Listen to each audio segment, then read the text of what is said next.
People living on Rhymney Street in Cathay say they are angry about the amount of parking tickets they receive every day. This street brought the highest revenue to Cardiff Council from parking fines in 2021. Our reporter Wiktoria Lewandowska joined me now from Central Square. Wiktoria.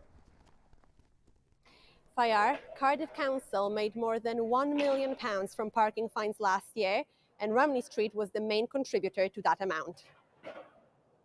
These yellow tickets are what many Rhymney Street residents see under their windscreen wipers on a regular basis. The main two reasons for a parking fine on the street are no permit being displayed and parking on double yellow lines. But residents say there are too many cars on Rhymney Street to find a free parking place. Alexandra Offer has a residential permit to park on the street. She says she received a £35 fine for parking right outside her house on double yellow lines for just a few minutes. It is very frustrating because I think more people have permits than there are spaces, so there's absolutely no way for anyone to all park on the same street. I know a lot of me and my housemates struggle with finding somewhere to park, and we end up having to park somewhere that's a no permit zone, even though we've paid for a permit, which is really frustrating, and it just feels like a bit of a waste of money, really. Residents say they are forced to park on non-designated spaces due to the amount of cars parked on the street. Cardiff Council has sold 201 parking permits for Rhymney Street, but there are only 63 parking places on the street. Norma Mackey is the Labour councillor for Cathay. We've asked officers to make it clear, to repaint yellow lines, to make it obvious and right even on the bit of the end of the pavement where people think they can park, maybe a sign written on it to say no parking. We've asked them to do that. But if they're not sure, if they see double yellow lines at the edge of the pavement, it means they can't park on that bit of pavement. So it's being sensible about it, and not blocking in other cars.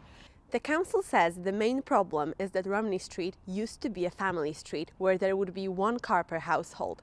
Now it became a student street with up to 10 tenants per household, most of them having a car. Residents of Rhymney Street are being encouraged to cycle and use public transport, which would reduce the number of cars on the street. But they are not happy and want the council to do more. Wiktoria Lewandowska, Cardiff News Plus, Cathay. Wiktoria, what is the council doing to help with this problem? The council says they're currently working on a fully digital system that's supposed to send an automatic report to the council as soon as there's a car parked on a non-designated space or outside the permit area. That's obviously supposed to reduce the number of drivers that park in the wrong place. The council is also implementing many new cycle lanes across Cardiff, which is supposed to get the drivers on their bikes and make sure they cycle instead of driving a bit more. There are also many new buses and bus routes being put in place so that traveling around Cardiff is more convenient and drivers can use public transport more willingly. Thank you, Wiktoria.